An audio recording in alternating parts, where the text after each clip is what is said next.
د تورخم پېښور په لار کې د خیبر درې جمرود واټ په بګیاري سیمه کې د افغانستان سوداګرو د نږدې 2000 بار وړونکو وسایطو له بندېدو څخه په اسلام آباد کې د افغانستان د سفارت نیوکه. دغه سفارت د یوې اعلامیې په خپرولو سره ویلي دي چې د میوو او سبزیجاتو د لیږدونکو لاریو بندېدل افغان سوداګرو ته میلیونونه ډالره زیان رسولی دی. په اعلامیه کې راغلي دي چې په دې لاره کې سوداګري او ترانزیت هم د پاکستان له لوري بند شوی دی.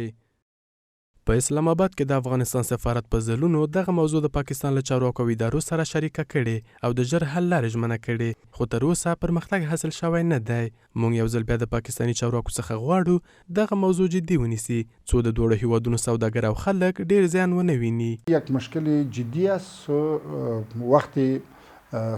وقتی زراعت ما تیر میشه و انگور رسیده، وقتی شفتالو و آلو و خربوزه و هندوانه خود تقریبا روی با اختتام است و بسیار ضرر دیده و علی انگورم ضرر میبینه، بعد از او سیب ضرر میبینه، بعد از او انار ضرر میبینه. امیدوار هستیم که این مشکل به پاکستان حل بکنه.